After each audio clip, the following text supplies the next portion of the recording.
Good evening, ladies and gentlemen. Just to let you know, this is one of the most impressive clutch performances by Coach Bruce that I've ever seen in my entire life. Oh my This God. man sat down about 30 seconds ago and is about to bring you an hour of entertainment. So while Bruce downs a beer, Rob, how you doing? Always a pleasure, guys. I'm good. I'm good. How are you? I'm doing great. I got home from work about 30 minutes ago, which makes me look punctual compared to Bruce. So I got about 3 hours of sleep last night. So I'm feeling great. You got to explain this Bruce thing a little. What is going on here? This is like cryptic. We can explain. So Rob, I you got in go. here literally like 2 seconds after Bruce did. I kid you not. Like you came into the room at the same time. Bruce just got home from practice. Yeah, I just got home. So he joined the room. You joined about 2 seconds later. Everything. This is what I come. This is what I come on the show for: the impeccable preparation and the attention to detail. And it's a very professional. It's a very professional setup. So this is what keeps me coming back. So exactly. It's always we provide. We provide that sense of professionalism that everyone aspires to get to. Rob. Yeah, there you go. But yeah, man, no, like it would have been a lot better had had we not have a late practice. We ran, we're going against a team that runs a 1-3-1, so we had to put in some new stuff. So that's why it took a little bit of time for me to get here. So I apologize. While yes, I am on time. You were on time. Hey man, you were on time. That's all that matters. That's all that goes in the stat sheet in the box. But being on time is being late in my book though too. Okay, so. Good coach. That's fair. I like it. But so how's everything going, Rob? I hope you're staying away from everybody. So everyone's it seems like they're getting a little bit of COVID exposure with the Chicago Bulls right now. How are you doing? I'm good. I was in Cleveland yesterday, got back today. And there was a moment where you're like, I think it was Matt Thomas who entered protocol yesterday morning. He had traveled to Cleveland with the team and then had to travel back to Chicago without them. And there was a moment where you're sitting in your Cleveland hotel room and you're like, oh man, I'm embedded with the COVID hotspot team. And am I going to get stuck in Cleveland? Like, your mind kind of goes to the worst case scenario. But no, like I'm personally good. Like protocol wise, the Bulls are a fully vaccinated team that follows all the protocols. They've been testing daily. So as soon as something pops up, guys get out of there as quickly as possible. People are masked. And I mean, what kind of sucks on a secondary level to obviously all the health stuff is like their ability to like meet as a team and practice and stuff like that. All that stuff is super affected by this. But it's been a little bit of a I don't want to say like an avalanche, but it's just like every day it's a new person. They now, with Derek Jones Jr. today, they now have 5 people in protocols from the last 9 days.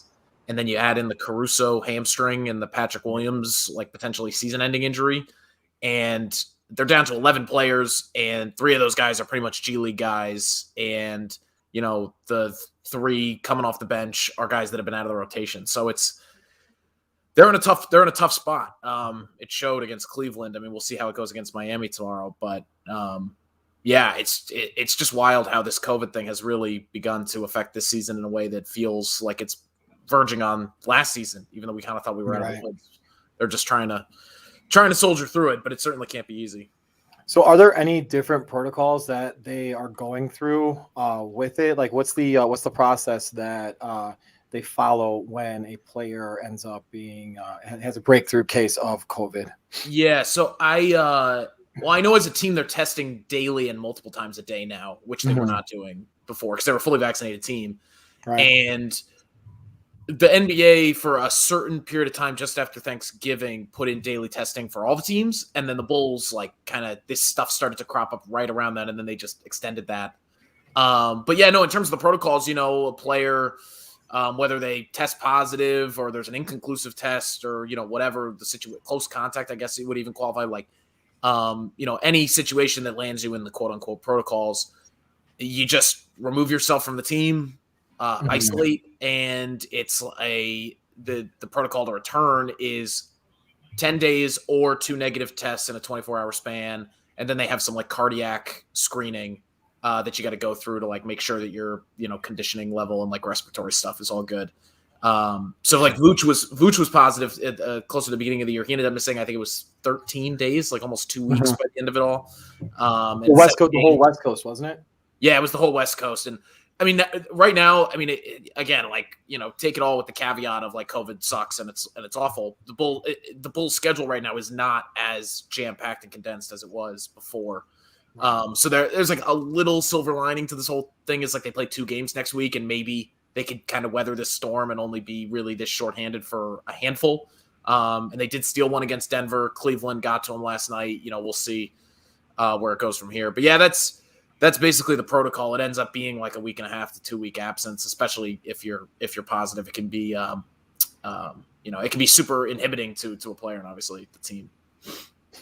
Right. So Rob, other than COVID, the Bulls are 17-9, I believe. And like you said, they've stolen some wins recently. Loss against Houston a few weeks ago that wasn't so pretty, but generally they're looking much better than anybody thought. We got an update from you a couple of weeks ago. We talked a lot about Lonzo Ball, who's among league leader in 3-point shots made. So just generally, what are you seeing from a team that is continuing to impress more than we thought? Yeah, so when they're fully healthy, I mean, a couple things. One, management with all the additions that they made this offseason, and some were widely praised, some were criticized, but all of them, even in the moment, even if you weren't the biggest fan of like, a contract or a holistic view of a certain player, all of them address these like very specific area of weaknesses that the team had last year. And what it looked like the Bulls were trying to do with the DeRozan signing is cut down their turnovers, increase their free throw attempts, take a little bit of an offensive burden off of Zach LaVine, and be better in the fourth quarters of games. All of those things they've improved in pretty drastically this year. They're closing out games that they weren't closing out last year. DeRozan has helped them become a much more responsible team taking care of the ball.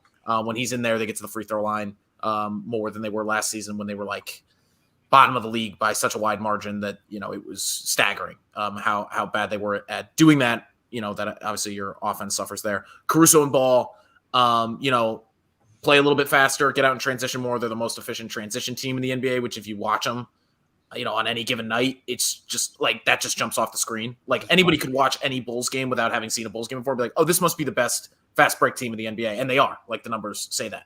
And Ball and Caruso are a huge part of that, not only because they're both pretty good passers and are good at playing fast, but they also, generate a lot of turnovers. They're good. They're terrific on-ball defensive players. They're versatile. And they're really good just at getting in passing lanes, driving lanes, getting steals and deflections and things like that. So they've improved in all those areas. They're a really, really good two-way team when they're on. They play both ends. Super competitive. Play hard. I think harder than like a lot of – I mean, it feels weird to say, but there are just some NBA teams that you just can't really count on effort on a nightly basis over the course of a full regular season. The Bulls you can. Yeah. They play fast. So it's just an aesthetically pleasing style. Obviously, DeRozan, before he went out with this COVID stuff, was, I think top 5 or 6 in the MVP discussion. Like that's how good he's been. Yeah. So, to me, and then you look at the quality wins, beating the Nets twice, beating Utah, like you go on down the line. They certainly have every bit of the profile of a true contender at this point in the season. It's only a quarter of the way through the season. But, there was a question of, is this a play-in team coming into this season for a lot of people? Now, they look to me pretty clearly like a top 4, 5 seed at the worst in the East. It almost would surprise me if they weren't hosting a first-round playoff series at this point. As long as they can get everybody healthy pretty soon and that this COVID stuff doesn't send them into a backslide. The Miami game is big for that because Denver, I thought they really responded well to being shorthanded. Cleveland, it caught up to them a little bit.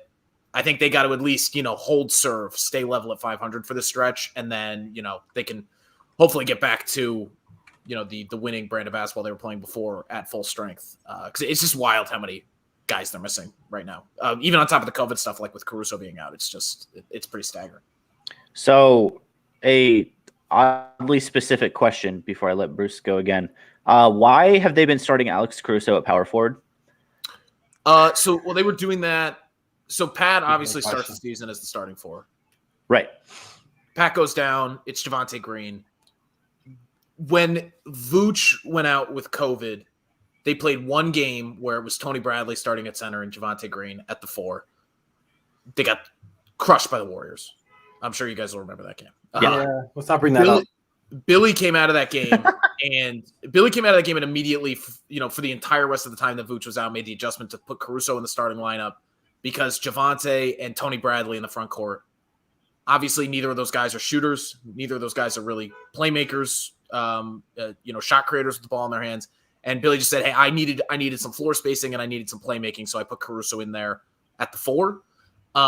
He rolled with that until Vooch came back, and then he slid Caruso back to the bench, put Javonte in with the starters. So it's been kind of a back and forth thing. The rotation has been in flux. As to why Caruso is playing the 4 and actually doing so pretty capably, the dude is just pretty unbelievable. Plays above his size defensively. Guards big wings, guards forwards, guards bigs at times. And it's just pretty scrappy. Obviously one of the smartest defensive players in the league. On top of his physicality and kind of, IQ, like I was talking about, generating deflections and stuff like that. So, this is a question with this team with how small they play. Is that going to work in a playoff setting? You just don't want to run into the wrong matchup.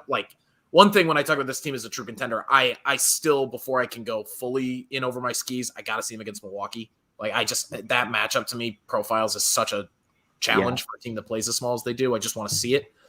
But at the start of the regular season, this formula of, all right, Lonzo's 6'6", Zach is 6'5", DeMar is 6'6", Caruso is 6'4", 6'5". We can play all those guys 1-4, and because we're so much more physical than a lot of other teams, and the NBA is just playing. It's just a smaller league now.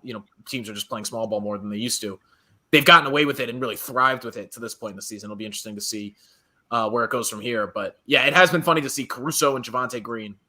They have been the team's best 2 power forwards this year, and they're both 6'4". It's just kind of funny. And I guess you could put Derrick Jones Jr. in there too. But even him at 6'5", 6'6", has been playing center. That's just the state of this team right now. So I don't know if you see it right now, but somebody just asked thoughts on the Stanley Johnson getting a 10-day contract with the Bulls. Yeah, it made sense. One thing we didn't hit on in the COVID thing, with all these players out, the Bulls were granted a hardship exception, which is basically you can sign a player temporarily until, I think it's 4 inactive players is when you can get that. So once the Bulls go back under that threshold of guys being back, they would have to get their roster back down to 15 players. But Johnson makes it 16 for now. I think it made sense just because he was in camp with the team, so he has a rough idea of schematically how they want to play. He's got rapport with Billy. He's got probably rapport with some of the guys on the team. Obviously, plugging him into the rotation is going to be a little clunky, as it is with a lot of these guys, because they just haven't played a lot together. But Stanley, he's never been offensively. He's never really lived up to what his potential looked like early in his career. But defensively, he's athletic. He's long. He's 6'6". For this team, that's pretty big. He fits the mold. He fits their mold. Yeah. It fits stylistically what the Bulls want to do. That's why they brought him into camp in the first place. Right. He ends up losing out on that final roster spot to Matt Thomas. But to me, when I heard that they had that hardship exception that kind of in their back pocket, Stanley, just because he didn't find another NBA spot, he was very logically the first choice because he helps you a little bit up front. And like I said, there's a pre-existing relationship there. So he'll be around for 10 days and see how it goes. I really don't know how much trust Billy's going to have in him. He'll be with the team in Miami, or at least it's my understanding that he will be. So that'll be his first chance to kind of get into the mix. I just don't know what type of trust Billy's going to have in him. But at this point, I wonder if he's even going to have a choice in terms of running them out there, just with the lack of bodies that they have. That's true. So one of the things that you kind of touched on a little bit, but I want to talk about the Billy Donovan effect. Now that the Chicago Bulls have a legitimate point guard in Lonzo Ball, how significant has it been, or how much impact has he been on this team in their chemistry and getting in this offense and how they run stuff? What are your thoughts on that? Because I was having a great conversation with a buddy of mine at work about his motion offense and how it's basically every single guy in that lineup is interchangeable at all 5 positions, basically. Do you see the same thing when you sit down and watch them play? With Billy or with Lonzo? Just with Billy's offense in general. With Billy's offense. Yeah. Well, he came into the season saying that he wanted them to play faster, and they put a roster together that is much more capable of, like you said, having a lot of interchangeable parts on the perimeter and taking advantage of transition opportunities more than last season's team did. So yeah, I mean, I think that's been great. I actually think Billy's impact has been most prominent on the defensive end this year because this is a team that a lot of people pegged as people were projecting them as a bottom 5 defensive team because of how small they are and Vooch in the middle. I think Vooch is, as much as he struggled offensively, I think he's actually been better than what his reputation would suggest defensively this year.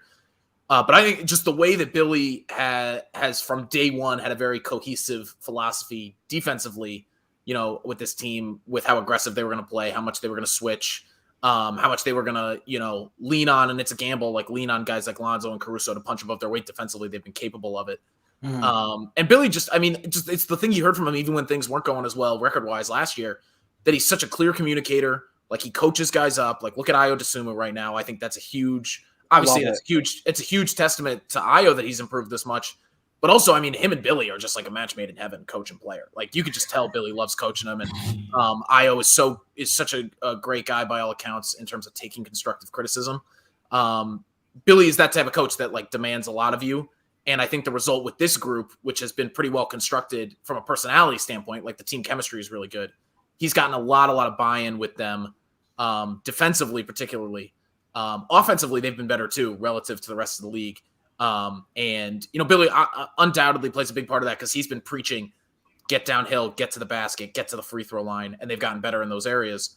I'm sure he would say it helps to have two guys like DeMar DeRozan and Zach LaVine playing at the level 100%. That they've been playing at when they're healthy. 100%.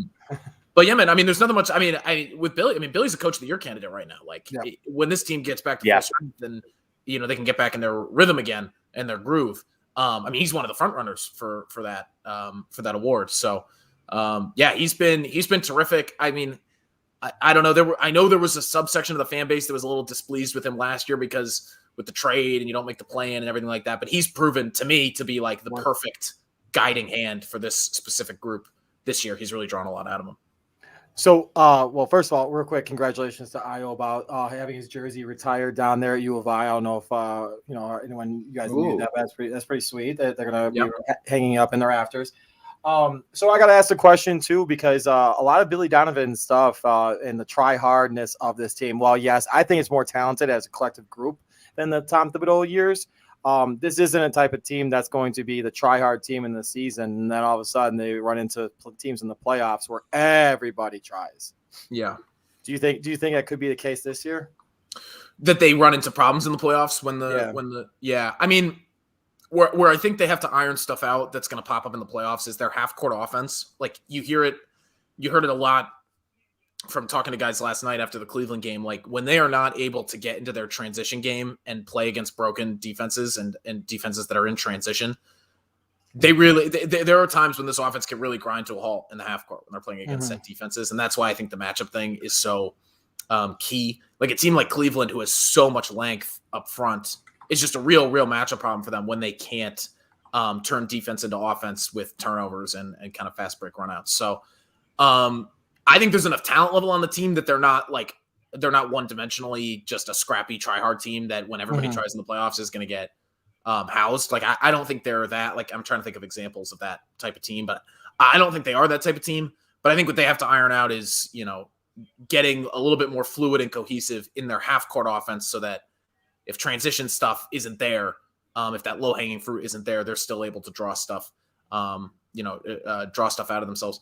Now, I think, one thing against Cleveland that hurt them is no DeRozan. When things are not going well in the half court, he is such a all-time level bailout guy. He could save any possession. It only takes him 2 or 3 seconds to turn something out of nothing. So he's been helpful there. But I think as a group, they need to get better as a collective at that because, this style of play, this torrid pace that they're playing at, getting out on the break a lot, that's a phenomenal formula in the regular season. It can be in the playoffs too, but it's a pretty common adage about the NBA playoffs that the game really slows down there. And while the Bulls have shown an ability to be good in that context, especially late in the fourth quarter of games when it really is the Zach and DeMar show, doing that a little bit more consistently would give me a little bit more confidence in them as a playoff team. I don't think they're a lame duck playoff team by any means, but just a little bit more confidence. Do you foresee them making any kind of moves to add a little depth to the front court? I think they should. I mean, they're a little limited asset-wise. Like you're pretty much working with. We were Casey and I, Casey Johnson, over at NBC Sports Guy. We were just talking about this on a podcast today that's going live tomorrow. We were kind of like trying to figure out what their actual asset. What's the name of the podcast? You got to give yourself some pub. Oh yeah. Thanks. Our producer will be happy that you reminded me of that. Bulls Talk podcast. That's on NBC Sports Chicago. Go check that out. That'll be live. We're live every Tuesday and Friday, so we'll be live tomorrow with that. But we were trying to like just kind of pin down what the Bulls asset base is, and it's basically Kobe White. You know, I don't even mean it as a shot, but just I don't know what his value is around the league right now. When you look at how banged up he's been for the first, more than a quarter of his third season, and he's been an up and down player, even independent of that. Patrick Williams is hypothetically an asset. Now, I would personally be surprised to see the Bulls move on from him at this point. But if the front office has proven anything, it's that anything is possible. Like they are very aggressive when they see an opportunity. But even if you did want to trade Patrick Williams, like he's injured possibly for the rest of the season. That's his second season, is largely lost. He's an intriguing young prospect, probably to the right team, but is still pretty unproven at this point. And then you've got some other guys like your Troy Brown Jr. is making about $5 million. That's pretty solid salary filler on an expiring. Derrick Jones Jr. is, I think, 9.7 on an expiring. That's good salary filler. And then you've got that pick that you got from Portland this year. That's lottery protected. That first round pick. It's enough of a package, I think, to make some type of improvement. It's probably not the type of improvement that I see, some idealistic scenarios pointing out. Like I'm not saying it's impossible, but I just need to, see it and let the season play out a little bit more to gauge these guys' availability. But like, I think a guy like Harrison Barnes would just be like the most perfect fit you could possibly draw up. I was about to say, if you were a front office executive, who does Rob go for? That's my first call. It'd be like, hey, you guys trying to make the plan, or what's going on here? Like, come on, that'd be my first call. The problem is though, like these guys, like Harrison Barnes, the Kings could have gotten. Just using him as an example, Kings could have gotten a haul for him at the last deadline, and they chose not to. Who knows where they're at?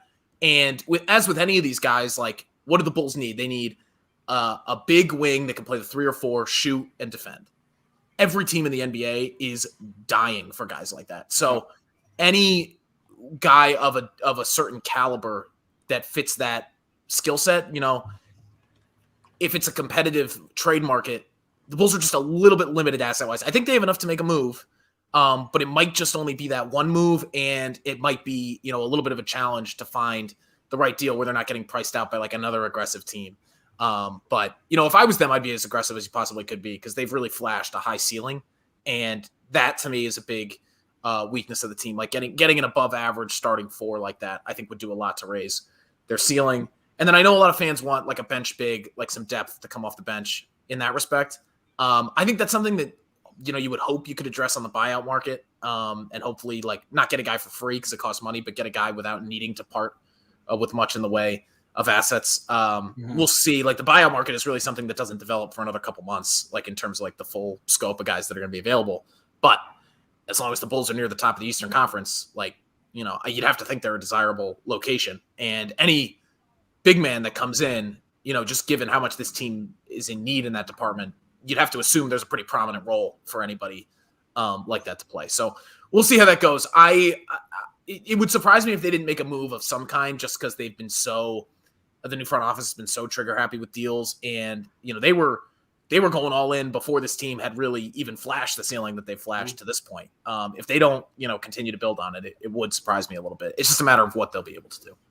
So, Rob, is there any chance?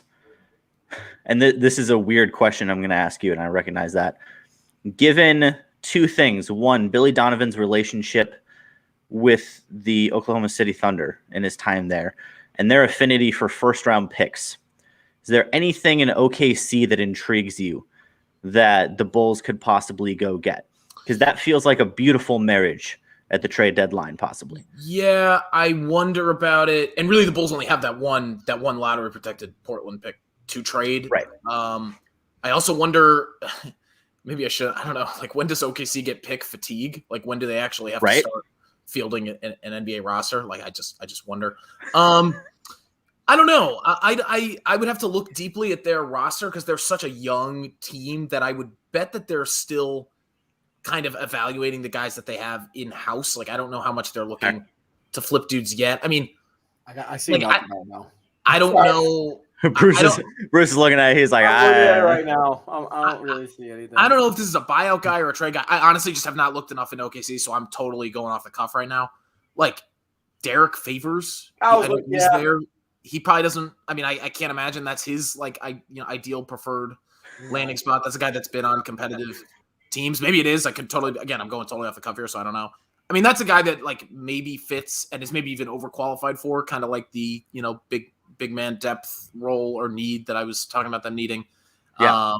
But yeah, OKC is an interesting thought. I'll have to look into them. But they don't, at a glance, they don't strike me as the team that's like teaming with win now pieces that a team like the Bulls would like go to. But maybe there's, an undiscovered prospect or somebody that the Bulls see a lot in that they kind of try to zig while other teams are zagging or something, you know what I mean? To try to make something happen. I mean, they're going to have to explore all avenues. You can't go in with one plan, especially, like I said, if there are a lot of teams after some of these guys, you're going to have a plan B, C, D, and E. Fair. And Rob, that's one of the things that impresses me about you. To cut Bruce off again, because I just asked you a totally random question and you actually came up with an answer for me. So I have respect for that. You were bringing the professional decorum to this show, Rob. Yeah. I said, how about OKC? Pulled out Derek Favors. I don't know about professional decorum. I don't know about. Oh my gosh. No, you're good. So, I have two questions for you. Well, not really two questions. Well, yeah, I guess you say two questions. One for sure. Patrick Williams. Is it a pipe dream to think that there's a possibility of him returning for the playoffs, and that could be the small addition that the Chicago Bulls end up getting? I think it's probably too early for me to answer confidently, just to be totally honest. I mean, I know the timeline had him. What was it? The back end of the timeline was kind of like right at the start of the playoffs. Yep. He had the surgery a little bit over a month ago, I think, and we've gotten kind of just vague updates. He's around the team, like he's traveling with the team, and by all accounts, like Patrick's doing well, recovering. Like is staying engaged, but it's probably I think we're gonna have to get into like January or February to like really get a gauge on how the recovery is going. And, I know it's at the back end of the initially reported timeline that he could, be back by playoff time, but, it's all, it just strikes me as something where it's all going to depend on how the recovery is going. And if it, maybe that initial timeline ends up being, well, do we really want to rush him back at this point? Maybe the team looks different by then and you don't want to rush him back. So I truthfully don't know. I think we're still probably a month or two away from getting substantive updates there because I think he's still kind of at the beginning of the rehab process to a degree. And even if he was to come back, like I really would temper expectations just because he didn't look like he was poised for the big jump that I think a lot of people were hoping for. Even when he did play the season, he was still finding his footing a little bit. And to come off of an injury this severe and be dropped at 20 years old straight into a playoff environment, even if he was to come back, I would be tempering expectations in all likelihood. But, on the question of whether he's going to be able to, I think, when I'm on in, this time in January or this time in February, I'll probably have a better answer. I was about to say, that means you're going to be joining us in 2022. I appreciate that. There you go. No, my next question, though, to you, to continue with the randomness of the things we ask you. I want to get your thoughts on the acquisition that the Bucks made about DeMarcus Cousins. I personally think I love that acquisition for them. Yeah. I think it adds that element of toughness and dickheadedness that teams need sometimes. So that being said, what are your thoughts on that acquisition? Yeah, I mean, the Bucks have been banged up, right? So it was a good pickup for them. I haven't kept close track of how it's fared since the first couple games, but I remember watching the first couple games of his tenure there, and he looked pretty good. He certainly had his moments. I think he was with the Clippers last season, I think. Yeah. And he certainly had his moments. So yeah, I mean, I thought that's a pretty good pickup. Boogie, again, a guy that has had moments where it's looked like it was nearing the end for him, but then has had moments of resurgence. So, the talent is still in there. He's probably if fully healthy, he's probably overqualified to be like a vet minimum big at this point. Yeah.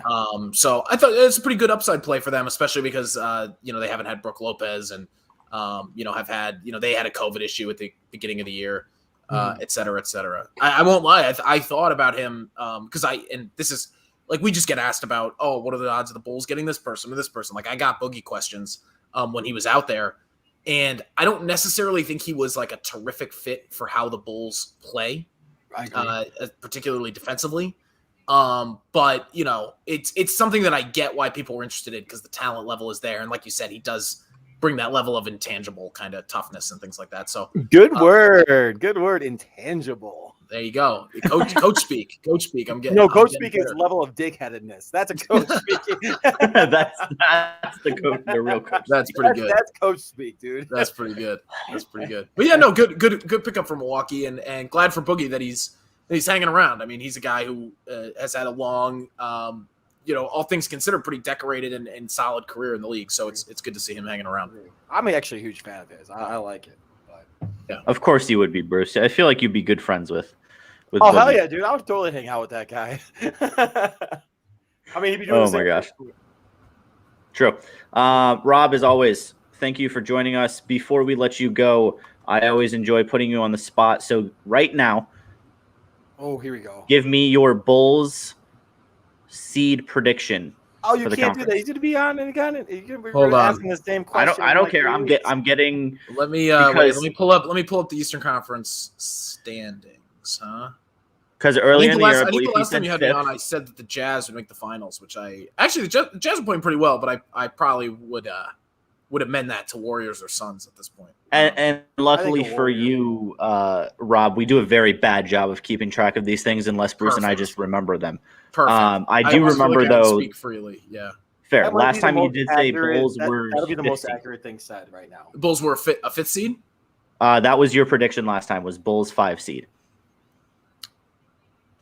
Ooh, I do remember right that now, but Milwaukee's coming. I think if this COVID stuff persists, I think they could have a little bit of a rough stretch here for another 2 or 3 games. But it's early in the season. Let's call the Bulls the 3 seed. I was gonna say little. I think them and Miami. I think Brooklyn, Milwaukee, them and Miami are the 4 best teams in the East right now. And I think the Bulls and Miami kind of go back and forth, and it's really just about who has more attrition in terms of injuries and things like that. And I think once the Bulls get over this COVID thing, I think their principal players I probably am more willing to bet on them being durable over the course of a regular season than Miami's. I think they probably eke them out by a game or 2. That's where I'm at. We'll see where I'm at in a month. So I like it. So what's the drink of choice this evening, Rob? Oh man, I got Gatorade Zero. I didn't even mean to get. No, I don't want to do a free ad for Gatorade here, but I didn't even mean to get zero. But yeah, I'll probably have a fat. I'll probably have a fat tire and finish watching this god awful Thursday night football game. I'm watching that too right now. Well, it's on in the background. I'm not really watching it. How bad is it? When the marquee NFL game is when the tagline is, these are the 2 teams that couldn't beat the Lions, like in the last, only one of them actually lost to the Lions, but it's that's a great transition because I was about to say the one thing I have going for me as a Bears fan is that we didn't lose to the Lions.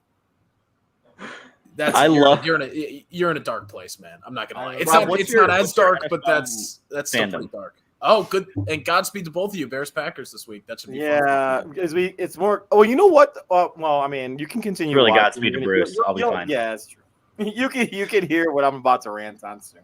Oh yeah, we'll have plenty to rant about. But Rob, we've wasted enough of your time. I appreciate you coming on tonight, sir, and taking care of us. So have a good night. Enjoy the Thursday Night Football as much as you can, and we'll catch up with you in the new year. 100%. Good seeing you guys. Appreciate it, Rob. Thank you so much for your time, brother. All right, and with that, hi, Bruce. Oh, we'll catch up after the commercial. Sound good? Sounds good, brother. Go for it. Let's run it.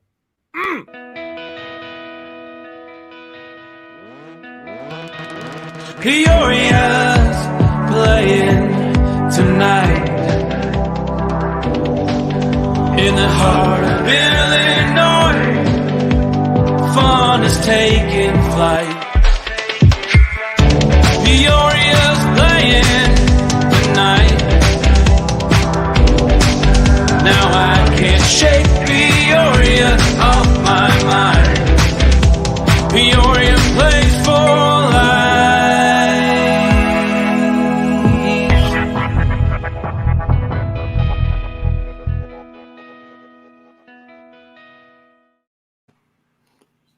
Love it. And did Love you it. know that the weekend is right around the corner and there are plenty of things going on in Central Illinois to keep you and the family busy? Whether you're just visiting or you call the heart of Illinois home, Discover Peoria, the Peoria Area Convention, and Visitors Bureau have dropped us some information about a few weekly discoveries you won't want to miss.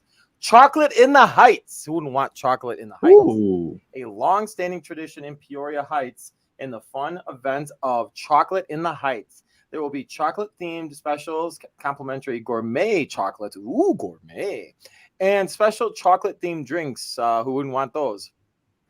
In area shops and restaurants. In addition, Marcy Henry Lebenau, the concert master of Peoria Symphony Orchestra, will be playing at different businesses from 1 to 3 p.m. for the event. Greg Forrest, Hearth Restaurant, Global Village, the 33 Bar, Exhibit A Gallery, and I Know You Like a Book. And for those of you who have a little bit more classical taste, we have Peoria's Ballet's The Nutcracker. The Peoria Ballet's The Nutcracker returns to the Peoria Civic Center Theater this weekend, December 11 to 12, for 3 performances. This is a Central Illinois tradition that features over 100 dancers, joined by professional guest artists dancing the roles of Drosselmeyer, Sugar Plum Fairy, and Cavalier, plus live music by the Heartland Festival Orchestra. This is a festive classic great for all ages. Get your tickets today at discoverpeoria.com. I used to have a nickname. I was called Sugar Plum Fairy. 309 night with Peoria Rivermen, guys. This Friday, December 10th at 309 night with the Peoria Rivermen at the Civic Center. The puck drops at 7:15 p.m. against the Knoxville Ice Bears. There will be 3 great promotions happening that night. $3 hot dogs. Who wouldn't want a hot dog? $3 hot dogs, and with that, a 12-ounce draft beer. First 1,000 fans will receive a mouse pad courtesy of Unity Point Healthcare. $9 Upper Bowl tickets. Get your tickets today through the Riverman website. Amazing. So Bruce, real quick, we have an addition from the Peanut Gallery. Yes, ma'am. Ooh, peanuts. What can we do for you? I just went to Hearth and they have really good duck. So if you go there, get the duck. Quack. There you go. And this weekend you can also get music while you get the duck. So there you go. I gotta tell you, you sure as hell quacked me up. I heard her laughing though. I did hear. Okay, now that we got Bruce out of here for that. Oh, anyway, that makes me so mad. I hate you so much. Anyway, holy cow! Let me tell you, man, it's been a week. It's been a week. It has been a week. Bruce, I got up at 4:00 this morning. Hey, welcome. I do that every day. Well, not 4. Why do you get up at 4:00, you weirdo? I get up at 4:45 every day, man. Wow, that's impressive. I can't do that. Not the weekends, but fair. But I tried to do that today. It did not go well for me. Let me tell you. Also, just a little update. Vikings are winning 23-0.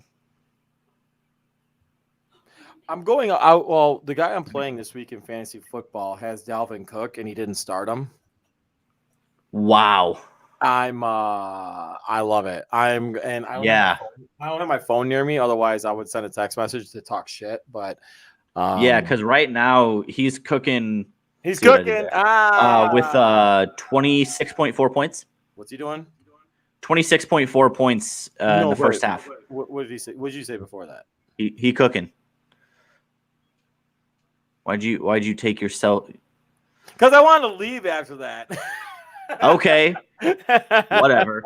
Anyway, hey. So I'm assuming you have some sort of Bears rant because honestly, here, okay. Well, we'll get into it quick. And honestly, the thing about it is, I actually feel bad for Packer fans right now, and it's not in the traditional. This will be interesting. Well, it's not in the traditional sense that you'd think. I hope the Packers fucking kill the Bears. I hope, I love Justin Fields. Don't get me wrong. It sucks because, they're basically he go, buddy. I genuinely feel bad for that young man. I do, but yeah, there's a part of me's I hope the Packers beat the Bears 55 to 28 and he throws for like 3 touchdowns and runs for 1. Just so that way I'll feel good about how Justin Fields performed, but at the same time, they dropped a 50 burger on the Bears. Right. At home. Right. And you got Kurt In Benkert for the last quarter. Right. In national TV, you just got embarrassed again. So, like, exactly. Yeah. To speak to my original point, though, I feel bad for Packer fans because at this point now, there's no talking shit. Like, y'all win right now. Like, I'm cool with it. I'm not like. I got nothing to say because Rodgers has already said it. Yeah, no, I don't. And he's and like the worst part about it is like he's not wrong. He does own them. Like, I don't care. Nope. Yeah, you're right. The only years that he had some speed bump was the Lovie Smith years. That was it. And not even really. I mean, well, like I said, some speed bump. And right. I didn't say it was a wall. I said a speed bump. Okay, we're still going. Right, yeah. Exactly. So again, that's fair. That's my biggest thing. That's my take. It's not even a big take at all. Like, honestly, we can just jump right into freaking our picks and then and just get after it because like I don't have a take. I don't care. The fucking Bears are terrible. I have a huge state of apathy right now for them. Like, I'm not even gonna lie. This past weekend for the Bears game, I wasn't even excited for it. I was just like, all right, they're on. Whatever. Like, am I gonna watch this? I'm gonna be pumped about the Bears game this week. Yes, I'll watch it. I'll rock my jersey. Like, hey, if the Chicago Bears cover, I'll give away my Mitchell Trubisky jersey, signed by me.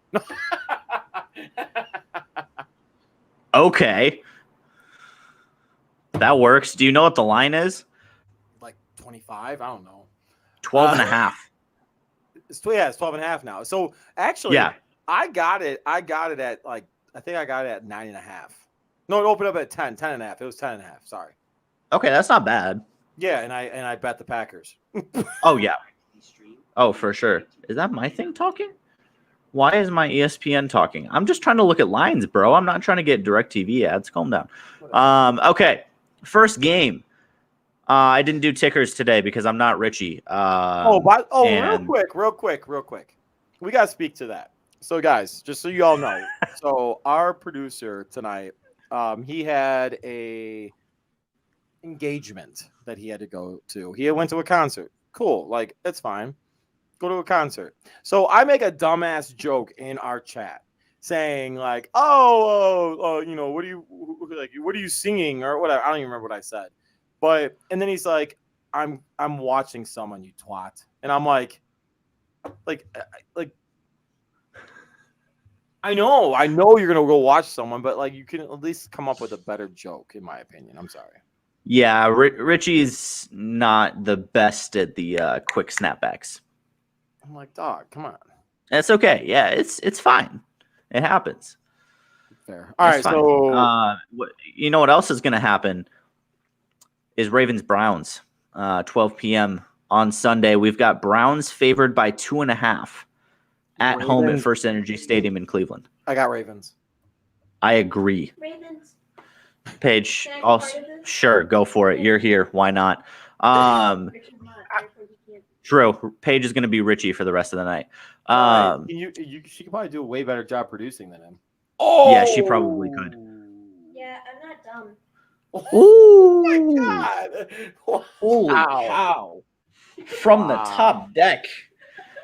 Okay. Jaguars Titans. Tennessee favored by 8.5 at home. I got Titans covering. Titans win it and cover. Paige. Titans. You have to say if they cover. Yes. Yes. Probably. But they only get it's only +5 because they get 3 for being at home. All right, next game. She does know. Chiefs Raiders. Chiefs. Oh, what's the line? What's the line in that game? 9.5. Wait, who wins? Chiefs win and cover. It's at home. Yeah, easy. Yes. This is just going to be a sad, strange game. Saints versus Jets. By the way, Zach Wilson is trash. In case you haven't noticed. 100%. Saints favored by 5.5 in New Jersey. Oh, Saints. Taysom Hill goes off. He's gonna go ham in this game. Saints win Saints cover. Saints win, Jets cover. Somehow. Zach Wilson gets hurt and Mike White comes back. Mike White. Love that man. He's incredible. I got a guy I work with. His name's Mike White. Really? And, yeah. When I heard the dude's name from the Jets being Mike White, I messaged him. I'm like, bro, you're playing quarterback, and he's like, I wish I had his money. I'm like, I don't blame you. Anyway, You right? so that was a Cowboys atrocious story right there. Cowboys against the Washington football team. Cowboys favored 4.5 in Maryland. All right. I'm gonna if you don't mind, I'm gonna speak to this real quick. So Yes.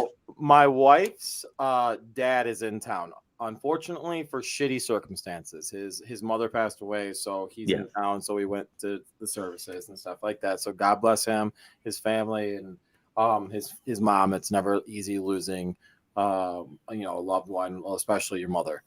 So that being said, though, we're gonna transition fucking terribly to my thoughts on this. Dallas Cowboys versus the Washington football team.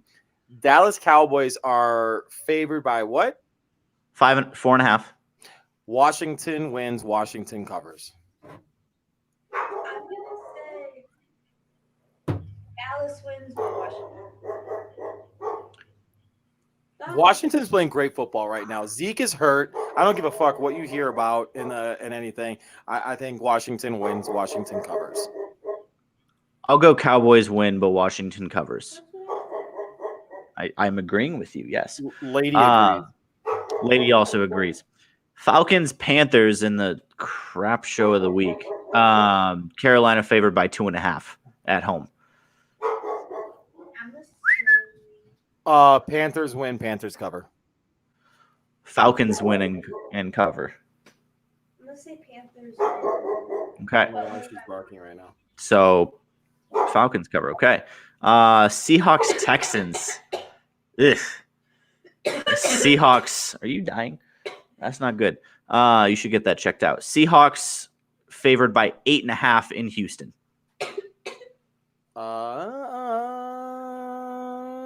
I don't want to say it. The party wants to say it. Bro, Pete Carroll gave a hype speech about being 4-8 and not being out of the playoff race. So Seahawks by a million. Yeah, because those work all the time. I'm gonna say Seahawks. Seahawks win. Seahawks win and cover. Yeah.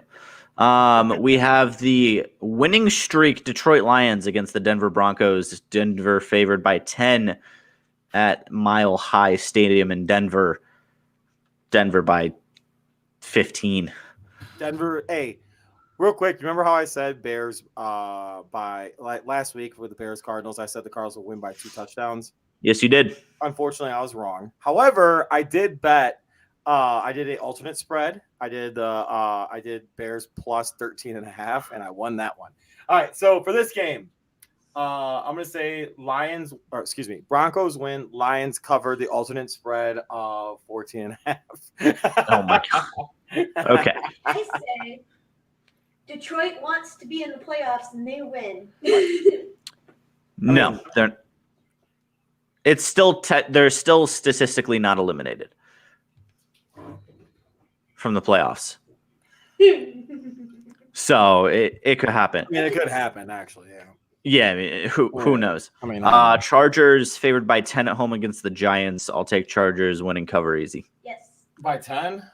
Yeah, Giants Giants are bad. I'm gonna say Chargers win. Giants somehow cover. Oh wait, that's what Not that going to means? happen. Yes, Oh, cover means they beat the spread. right. Right. I'm gonna say that the Giants covered. Okay. Maybe she agrees with Bruce, so can't argue with that. Sorry. 10's a big number. It is. There's a guy on TikTok who just He's so makes bad. a bunch of money. Oh, you know who I'm talking about, right? He's so bad. Yeah.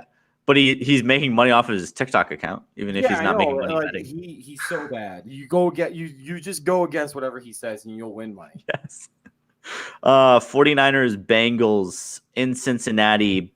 San Francisco favored by on. 1.5. Time out. Let's rewind this real quick. How come we just don't do that? We should just like every day make a bullshit video of us like talking about who we're gonna pick, whether that be NBA, whether that be like all the NCAA bowl games coming up.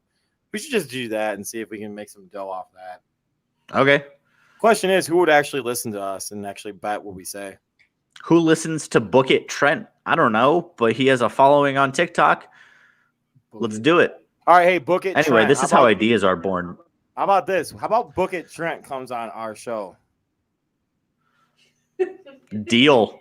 We'll tag him on TikTok right now. Richie, take care of that. You do the Richie, thing. go get Book It Trent. Tell his ass that he needs to be on this show. Yeah, but because Richie he edits sucks the and video. we're not the greatest either, so fuck it. Amen. Game of the week: Bills Bucks. Tampa Bay favored by 3.5 at home. Bucks win, Bucks cover. Bucks I know, win, MJ. Bills cover. Oh, yeah. Bill's been sucking. I think they're gonna cover. We're gonna save that for last. Rams Cardinals. Cardinals at home favored by 2.5. Rams. Dude, I really like the Cardinals a lot. It's gonna be the Cardinals Packers in the NFC Championship. It really is. Which makes me sad because I have horrific memories in that stadium. Yeah, you do. I'm gonna say Cardinals win and Cardinals cover. I can't say, but we have Bears Packers. Green Bay favored by 12.5 at Lambeau Field. Over under of 43. It's going to be 33 degrees, clear skies. Beautiful weather. Aaron Rodgers versus Justin Fields. What a day to be alive, Bruce. The only excitement I have is having Justin Fields, and that is absolutely it. I would be more excited for the Red Rifle personally, but I love the Red Rifle. he's absolute trash, but he looks like a nice guy. I like his mustache. His hair is amazing. Yeah. He's got a great face. Like talking to about like like I wish I had his like amazing flow. Oh, I'm sure you do, yeah. But I'm gonna say Packers win, Packers cover, Packers win by what's the line at 12.5? Yeah. I'm gonna say Packers win by 17. Packers win and cover, and Aaron Rodgers takes a shit on the Bears quarterback. Takes a shit on the Bears. Wow. That's quite he literally physically goes up to the Bears quarterback and shits on him. No, he wouldn't do that to Justin Fields. True. No. Justin Fields is nice. But I will say though, so basically Aaron Rodgers is gonna do what Randy Moss did to the Packers. Yeah, pretty much. Except just boot him. Yeah. You know how funny that would be? You know how legit funny that would be though if he did that? I wouldn't be surprised at this point. He'd do it in Chicago, not in Green Bay, but I know, but he basically did. I mean, yeah, that's pretty much what he did. Let's see. Yeah, that's about. I mean, honestly, I don't have much more. I don't have much more. Let's be honest. The NFL is chaos. We've got very good teams, and we've somehow got bad teams that are close to the playoffs for absolutely no reason. Do the Bears make the playoffs this year? Nope.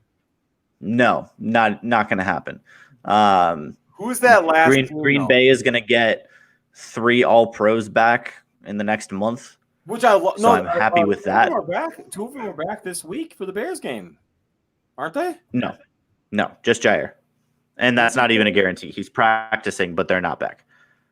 Okay, fair. No, they're not back. They were like, I'm sorry. And they're not going to bring them back for the Bears game because they don't need them. Oh no, it would be stupid. But it'd be great because, like, honestly, part of me just wants the Packers just to be like, oh, look what we have. We have these fancy new toys that are here, and you guys are absolute dog shit. Well, that is true. Isn't it sad though that I've gotten to this point though as a Bears fan? You mean as a Packers fan? No, I'm not a Packers fan. You mean as a Packers fan? But okay, actually, you know what I asked you earlier, or told you earlier, like, what are your thoughts on that? Like, do you kind of agree with that? Like, I mean, honestly, you have no shit talk, or like, I have no shit. I have nothing to say. Oh yeah, I got nothing to say. Like, it's boring. Yeah. Right. It's not even a rivalry. It's not a rivalry. Because they're coming to town. We're going to embarrass the Bears on Sunday Night Football. And why? Okay. And this is a direct. Why didn't they flex it? Yeah. Why would you not flex this game out? Why would you not? No one wants to see this shit. I would much rather see the Bills versus Buccaneers on Sunday Night Football than this shit.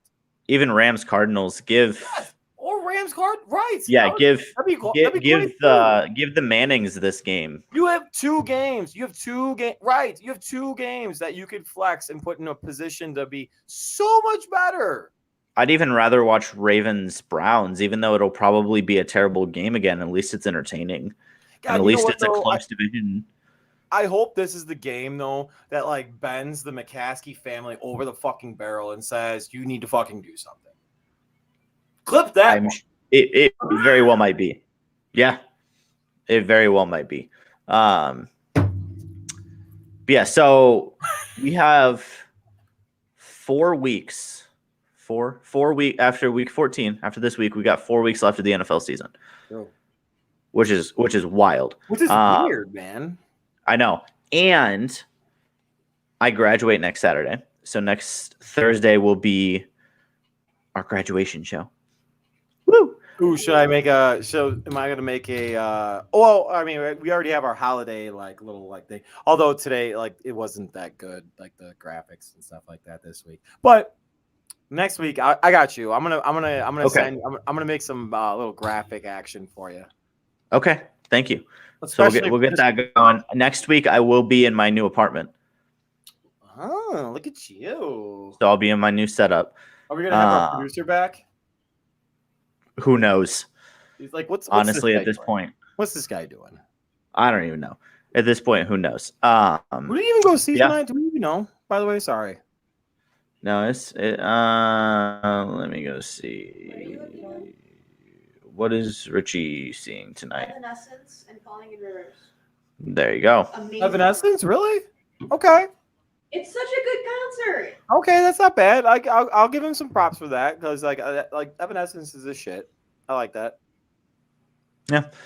So that's what Richie's doing. But yeah, then I'll be in Dallas the next 2 shows. So I'm gonna have to try to bring as much of my stuff as possible. So next, what's great though is next Thursday we should be good because I'm not late, and the one after that I have no practice. So look at that. Well, the one after that is Christmas Day, so I would hope you don't have practice. No, Christmas is on Saturday. Christmas not so it's the day before Christmas Eve. Correct. So that's the 23rd. Yes. Math is hard, Bruce. Right. Time is hard. Shit. Time is hard. I thought today was Monday. I didn't think it was Monday. But anyway. All right, MJ. Do we freeze? Uh-oh. Hello? Hello? Not so much. Hello? But hey, good stuff today. Rob from NBC Sports Chicago, thank you so much for jumping on with us. Always makes our show much better, especially when my dumb ass is late and has absolutely zero preparation for anything. I love that he had no idea what I was talking about. He's like, Bruce was here the whole time. Like, no, he wasn't. I know he didn't have any idea. He's like, You're very cryptic. And I was like, well, not really. I'm being pretty open. But yeah, I hear the bells ringing. I got to go get some dinner. So, Bruce, have a good evening. It's been a pleasure, as always. It's been great. As always, you're the man. I appreciate you. How's your back feel, by the way? Oh, it's a little sore, I'll be honest. Yeah, you carry the shit out of me, so I appreciate that. Thank you. Yes, I do. Love you, Bruce. We'll see you next week. Peace out, guys. Thank you guys for watching. Go Bulls! Hey, MJ. Yes. Let's go.